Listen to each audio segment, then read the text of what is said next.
What's up? How we doing today? What's up, King? How are we feeling ahead of this one? You done got yourself a beard now and shit? Okay. Finally hit puberty. Yeah. First of all, talk to us about the emotions heading into this one. It's a big card. It's back in Las Vegas. You fought here 100 times already. Talk to us about the emotions heading into fight week. The emotions. Interesting. I don't got emotions, you know? I'm not afforded emotions, bro. Like, I've been in this industry like 12 years. I done seen everything. I know how this shit run, you know? And if I had emotions, trust me, y'all have been out of here, you know, with emotions. I just understand the way the world works. And you just kind of got to go with the system, you know? I don't know if that makes any sense. I'm talking in code. And if you know, you know. If you don't, you don't. Well, I feel like if you know about the world, or certainly about the fight world, you know that sometimes you see veterans paired up against these guys that they like to see cooking, and they kind of want to pair them off and see, can the young guy beat the veteran? Do you think maybe that's the case on Saturday night? They got a young guy they're interested in and seeing what he can accomplish? Yeah. They trying to see what he can do, you know? You're kind of getting somewhere around you're getting warm. You're getting warm, but we're getting there. I feel like you don't really need any motivation to come and feel like you want to prove something to the world and show people how skilled you are. But when, you know, they had the Paddy fight, same sort of vibe, right? When do you think maybe like, oh, they're kind of trying to build someone off me? Does that make you want to come in here and be like, nope, reminder, I'm still at the top of the game? Yeah. I'm just a contract killer, bro.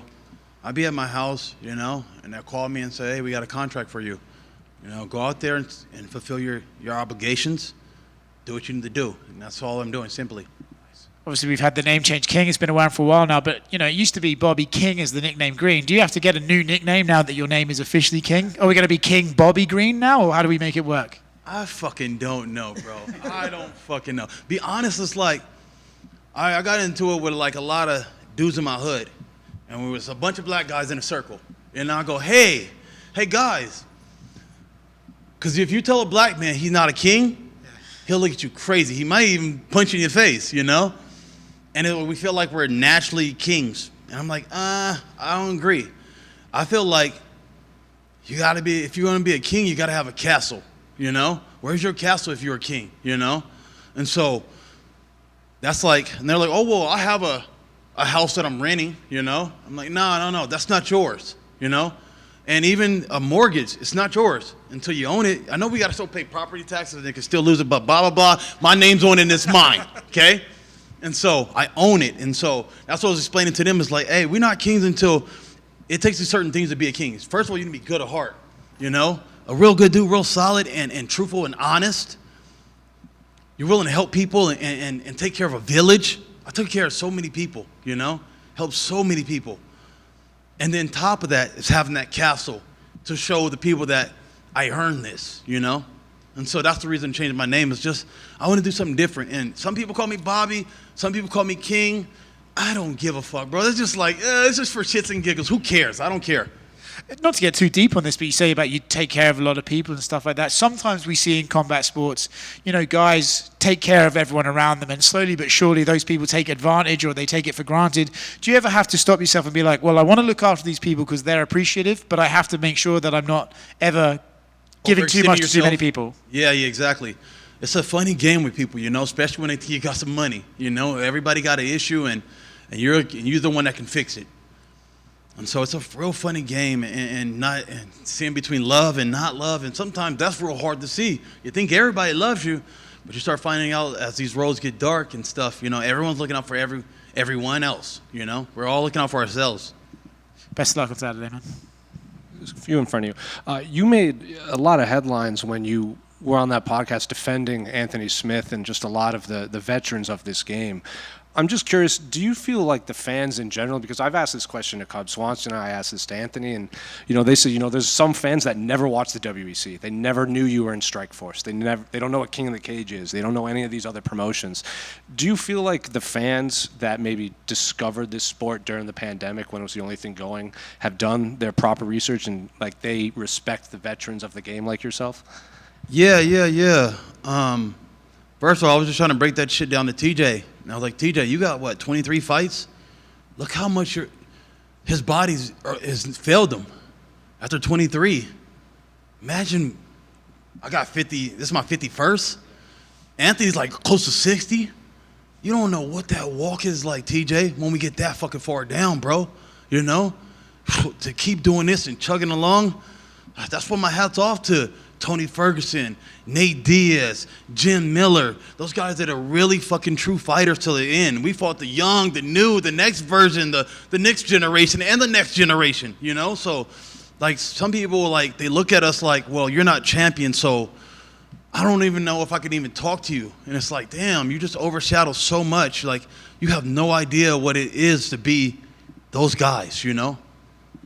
To kind of go off of that, you know, Ruffy, your opponent, on one of the embeddeds, he's like, I think his phrase was like, oh, I'm going to bring something new that Bobby's not seen. But he was 11 when you made your pro debut. Sheesh.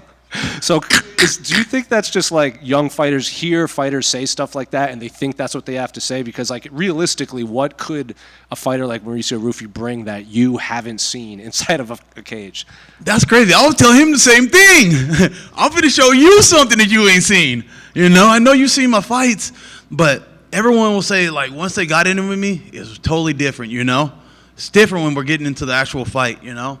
And so what I do want to tell him, because I heard he was saying, like, I'm going to be talking shit to him, and I'm like, bro, I don't talk shit to anybody. I don't know where y'all got this narrative for me. Like, I'm a good dude, bro, and I don't got no disrespect or hate for nobody, you know? I just tell truths when I'm in there. If you talk to anybody's fault with me, I didn't talk shit to them. I'll just be like, that was okay. I say it's okay. I'm be honest, like, it's okay. Or if I say it was good, I'm like, okay, that one was good. All right, come on, let's go. Let's keep it going. So I'm just not talking shit. I'm more so just telling truth if I want to say anything, you know? And so I don't know where these guys are getting it from. Like, that Grant Dawson guy, he said something like, you're trying to get in my head. I'm like, I've never tried to get in nobody's head, bro. Like, what? That's kind of weird. I'm going to get into your head. Like, that shit's weird, bro. I'm a cool-ass dude. I don't be tripping about nobody. But they just take some shit and think I'm doing some weird voodoo. Get in your head. Just a couple more. I don't know if you're a guy that pays attention to like where he stands in like the lightweight record books, but you know you have the most significant strikes and total strikes in UFC lightweight history, and you're the only lightweight with over 2,000 total strikes landed. I think the next one close to you is at 1,700, and that's Jim Miller. Is that stuff you pay attention to, or do you even care about stuff like that in the record books? I don't really try to pay too much attention to it. That means that I go to work. That means I stay busy. That means that I'm out there working, and so that's a great thing to have. I was trying to put way more numbers, but the Paddy shit kind of fumbled. I had the worst fight of my life with Paddy, and it is what it is, but that's pretty dope, I guess, And just last one. I was going through your past fights just to see how far back it was, like comparing his date of birth to like your debut. And I saw you had a fight against Charles Bennett, obviously. Can you believe that he's still fighting, like in 2020? He is? Crazy we're still fighting? Well, he goes by Felon now. He goes by what? Felon Charles Bennett. He doesn't want to be Crazy Horse anymore. I didn't follow. I ain't heard from doing so many. I didn't even know he was still doing it. He had a fight 2024. It was I think he snapped like an 8-9 fight losing streak, but he got the W. And so people be asking me like when I'm gonna let this go. I'm like, I can't leave when this guy's still fighting. Jim Miller's still fighting. I'm like, I thought about just like, just do one or two more, But Jim's still going. I'm like, I'm not going before him. His Charles Bennett's record is 31-46-2. Holy shit. I mean, when you get up there, at least he's still doing it, and he's still being able to compete. King, can you reflect on your last fight with Paddy? You just said it was one of your worst fights of all of your career. What happened? You ever heard of a blooper? You know what that is? Like a blooper reel where the guy slips on a banana peel and then he falls into a bucket and, like some stupid shit like that. Well, there's some times where I've had so many fights, I'm like, hey, that's new on my list. Like, so I think I went to go punch him, and he kicked my leg, and then I kind of slipped, and I went down. So people were like, why'd you shoot on him? No, I was already, like, fucking down there. I kind of just fell into it. So I shot, and then he capitalized on it. And so a mistake I made, fucking just slipped on a banana peel. And shit happens like that, I felt like I lost a Super Bowl, and it is what it is. How much did that one hurt because of the, I guess there wasn't a lot of trash talk, but there was some heat. Yeah. I ain't gonna lie, bro. I'm gonna keep this shit real with you. That shit hurt real bad, That shit hurt real bad. It's like, because we were so, and getting, and I had to go all the way over his pond and deal with all the craziness, I did it all and I put it all on the line. And sometimes you go for the best, and sometimes you fall a little short, Do you have a prediction for Justin Gaethje versus Rafael Fiziev? I'm gonna go with JG. That's my dog. I feel like he's already kind of figured out Fiziev's timing and Fiziev's the way he does. I feel like Fiziev doesn't really change his style too much, and so I see Gaethje going out there and putting the same clinic on him. And then last one for me, I just wanted your thoughts on Alex Pereira as someone who is a little older in the game as well. He's newer in the MMA game, but older in life, right? So, just what are your thoughts on him just taking the UFC by storm? Man, I'm so happy for that guy, man. Just to come from kickboxing, and be doing all those fights, and they don't make as much money, and so for him to have so much success, I'm so happy. He's such a great dude. He's living the life, bro. He's everywhere. I saw him at Drake concert, like he's living the life. And at this age, it's a blessing. But it's also like, because some people compare weight classes, that's a difference. In lower weight classes, it's one shot, one kill, and you could seal the deal. And so it almost gives them a little bit more longevity because he only took this many amount of punches, versus in our division, you might take a lot more. Thanks, man. King over here. 2 quick ones to your right. Saw you run into former opponent Jalen Turner out there. How was that like? I told you I'm not no dick, bro. Like, I'm not that guy, It's just all love, I'm happy for Jalen and everything he got going. I want to see him have success, I love to see a black man get some money. It's only a few of us in this division, so each one of us getting some shit, that's a blessing, I want to see every black man be successful in the UFC. That's awesome to hear. And obviously, you take a distinct route in terms of goal setting in the fight game. We know a lot of guys and girls shoot for the belt, and that's that. In your case, you prioritize, like you mentioned earlier, taking care of the ones around you and even yourself.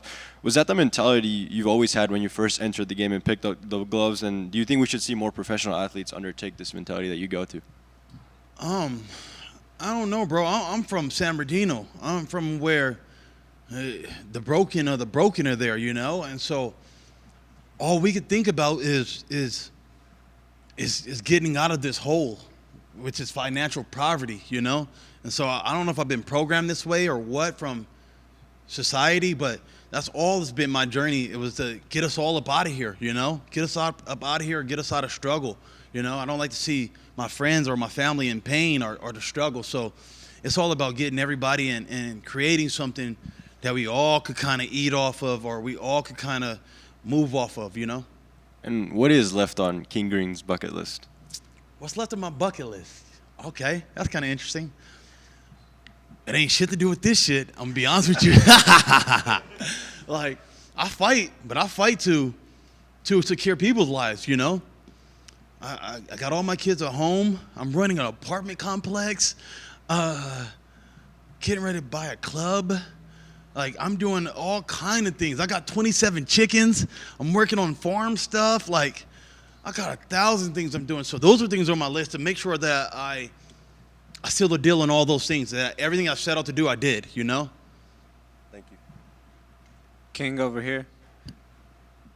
So all these businesses and the apartment complex, all that's in the Inland Empire? Yeah. I got a house in LA I bought. And I got a house in Vegas that I'll be out here in Vegas too, and then but everything else is in the IE. I'm not going nowhere. I started here, and I want to show the people that I'm born here, and I'm still going to be here till I die. What are some of the biggest changes you think need to be brought to the IE? Biggest changes? You talking about like the community and stuff like that? Could be community, could be politics and policy. I was just saying, like, we just need better role models, Like me, I run through my city, I run through the city. I don't be running on treadmills. I run through the city like Rocky. And I'm hoping some little kid will see me, I'll be running out there with my music, my headphones, and they be like, beep, beep, beep. And I'm like, what's up, And I'm like, man, maybe one day I want to be like that guy instead of trying to be a gangster, trying to be a drug dealer, maybe you can do this fighting shit. Maybe it'll get you out of same shit it got me out of. Ruffy and his whole team are undefeated in the UFC so far. What would it mean to you to be the one to hand the whole team that first L? It is what it is, bro. We're going to get out there and we're going to scrap. It's all in God's plans, you know. I like what they're doing as a team. I like how they move, you know, and I love their little swag. I keep seeing these fucking glasses everywhere and shit, you know. I like their swag, you know. They're doing their thing. Hats off to them. We come to fight, and when we lock in and we lock up, the better of the skills will prevail. You say you don't talk trash, so can I ask, who would you say you talk the most truth to out there in the octagon? He don't speak English like that, so it's like, with this guy, I'm like, what do I need to say to him, you know? I don't really got much to say to him, so it's like, he don't even speak English like that. And I speak a little bit. I'm going to say obrigado, you know? I just learned a new one, was boa sage. So I'm still learning Brazilian from my instructor, but it ain't much for us to say but to fight. So you would be willing to talk truth in Portuguese if you get better at it? I guess so. All